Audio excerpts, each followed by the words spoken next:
सभी लॉ स्टूडेंटों का आपके अपने YouTube चैनल पर स्वागत है। जैसा कि आप सभी लोग हमारे वीडियो की थंबनेल में देख चुके होंगे, आज के इस वीडियो के माध्यम से हम आप लोगों को BA LLB 5th semester examination दिसंबर 2023 के प्रीवियस ईयर्स क्वेश्चन पेपर लेकर आए हैं। आज का जो सब्जेक्ट है दोस्तों, Hindi language and grammar first. Exam में पेपर पूछा जाता है 60 नंबर का और आपको समय दिया जाता है 3 घंटे का। अगर आपको किसी भी सब्जेक्ट के नोट्स या फिर क्वेश्चन पेपर की PDF चाहिए तो डिस्क्रिप्शन बॉक्स में हम आप लोगों को अपना नंबर दे देंगे, तो आप हमारे WhatsApp पर मैसेज कर सकते हो। एग्जाम देते समय एक बात ध्यान रखिए, एग्जाम में किसी भी प्रश्न के उत्तर को छोड़ना नहीं है। अगर आप छोड़ दोगे तो आपको नंबर नहीं मिलेगा। अगर आप एग्जाम की कॉपी में अपने प्रश्न का उत्तर लिखते हो, उसी से संबंधित कुछ भी लिखकर आते हो, तो कम से कम अगर 12 नंबर का प्रश्न है तो 4 या 5 नंबर तो एग्जामिनर जब आपकी कॉपी चेक करेगा तो आपको देगा ही। और आपको हमारे वीडियो प्लेलिस्ट पर चले जाना है, वहां पर आपको 4-5 साल पुराने प्रीवियस ईयर्स क्वेश्चन पेपर मिल जाएंगे। अगर आप लोगों ने उन्हें तैयार कर लिया तो मैं गारंटी देता हूं आपके बहुत ही अच्छे नंबर आएंगे। जितने भी आपके एग्जाम में प्रश्न पूछे जाएंगे उन्हीं क्वेश्चन पेपर से ही पूछे जाएंगे, क्योंकि एग्जामिनर एग्जाम में उन्हीं क्वेश्चन को रिपीट करता है जो महत्वपूर्ण होते हैं। सबसे पहले पूछा गया था इस हिंदी के पेपर में, सही उत्तर का चयन कीजिए। पहला ऑब्जेक्टिव पूछा गया था, इनमें से कौन भाषा का अंग नहीं है, यानी कि भाषा का अंग कौन नहीं है। भाषा दोस्तों ध्वनि भी है, तत्व, वाक्य। इसका जो बी ऑप्शन है पद, बी ऑप्शन हो सकता है। आप लोग कमेंट करिए अगर यह गलत है तो सही ऑप्शन बताइए। इसके बाद दूसरा ऑब्जेक्टिव प्रश्न पूछा गया था, कौन सी आदिम भाषा हिंदी उत्पत्ति से संबंधित नहीं है, यानी कि ऐसी कौन सी भाषा है जो हिंदी उत्पत्ति से संबंधित नहीं है। यह दोस्तों हो सकती है अरबी भाषा, यानी कि इसका सी ऑप्शन सही है। इसके बाद तीसरा, हिंदी में स्पर्श व्यंजनों की कुल कितनी संख्या है। हिंदी में कुल कितने व्यंजन होते हैं। हिंदी में दोस्तों व्यंजन होते हैं 11 व्यंजन, इसलिए सी ऑप्शन सही होगा। अगर किसी भी ऑब्जेक्ट का ऑप्शन गलत हम बता रहे हैं तो आप हमारे कमेंट बॉक्स में कमेंट कर बताइए कि कौन सा सही है, क्योंकि जब हम LLB करते थे उस समय हमारे सिलेबस में हिंदी नहीं थी, क्योंकि जो बच्चे BA LLB करते हैं, यानी कि 5 साल की BA LLB करते हैं, उनके सेमेस्टर में हिंदी सब्जेक्ट होता है।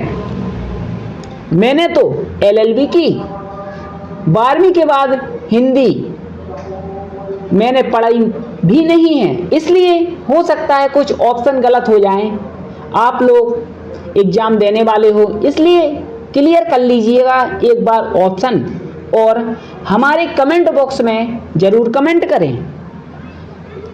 इसके बाद चौथा, पितुपकार शब्द का सही संधि विच्छेद है।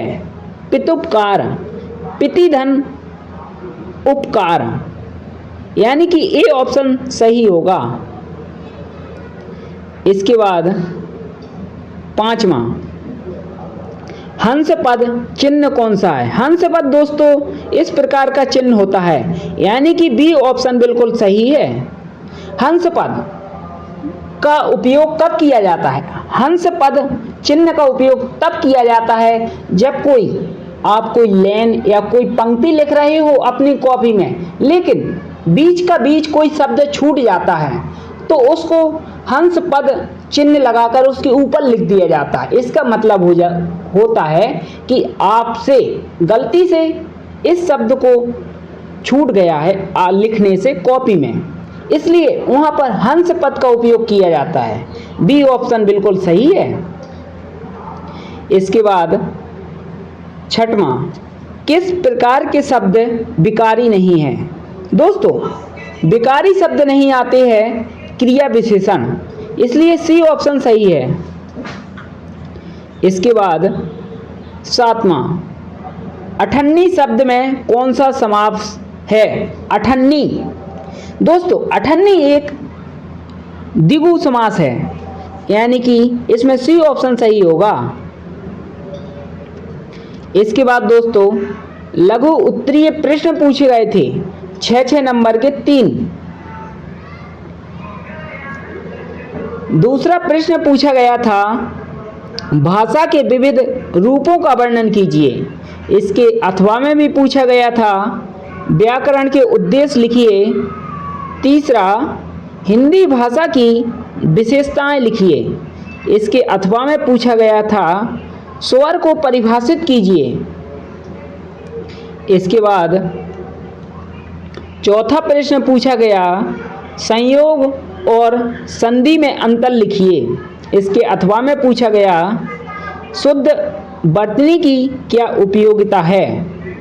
पांचवा, विराम चिन्ह किसे कहते हैं?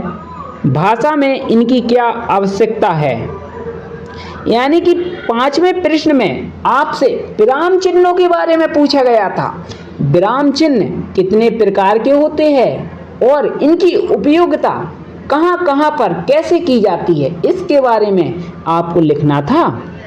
इसके अथवा में पूछा गया था शब्द को परिभाषित करते हुए सार्थक और निरर्थक शब्दों में अंतर लिखिए।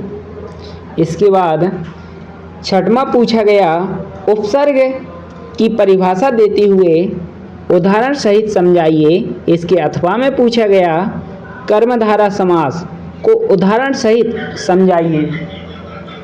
इसके बाद सातवां, हिंदी भाषा के क्षेत्रों का वर्णन कीजिए। इसके अथवा में पूछा गया विकारी शब्दों का वर्णन उदाहरण सहित समझाइए। इसके बाद दोस्तों दीर्घ उत्तरीय 5 प्रश्न पूछे गए थे 7 नंबर के। 8वां प्रश्न दीर्घ उत्तरीय पूछा गया था समास किसे कहते हैं? समास के सभी भेदों का वर्णन कीजिए। इसके अथवा में पूछा गया शब्द शक्ति किसे कहते हैं? अभिधा, लक्षणा एवं व्यंजना का उदाहरण सहित वर्णन कीजिए। इसके बाद 9वां प्रश्न पूछा गया था भाषा को परिभाषित करते हुए उसकी महत्ता का वर्णन कीजिए। इसके अथवा में पूछा गया हिंदी व्याकरण के इतिहास का वर्णन कीजिए। 10वां, हिंदी की सांप्रदायिक स्थिति का वर्णन कीजिए। यानी कि हिंदी की सांप्रदायिक स्थिति के वर्णन करने के लिए पूछा गया था। इसके अथवा में पूछा गया हिंदी वर्णमाला का वर्णन कीजिए। इसके बाद 11वां, वाक्य दोष किसे कहते हैं? उदाहरण सहित समझाइए।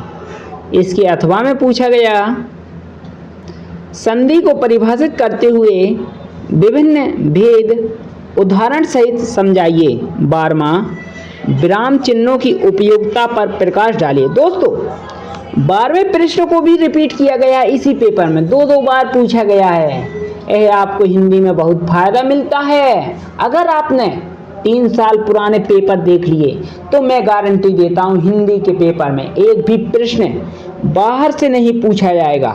जितने भी प्रश्न पूछे जाएंगे इन्हीं 3 साल पुराने पेपर से ही पूछे जाएंगे। इसलिए आप लोग हमारे वीडियो प्लेलिस्ट पर चले जाइए, वहाँ पर आपको प्रत्येक सेमेस्टर के क्वेश्चन पेपर मिल जाएंगे। इसके अथवा में पूछा गया अक्षरों के उच्चारण स्थानों का वर्णन कीजिए। इसके बाद दोस्तों यही 12 प्रश्न हिंदी के पेपर में BA LLB 5th सेमेस्टर के एग्जाम में पूछे गए थे। अगर आप लोगों ने इस पेपर को भी अगर अच्छे से तैयार कर लिया, कम से कम 4 या 5 प्रश्न तो आपके एग्जाम में इसी पेपर से ही पूछे जाएंगे।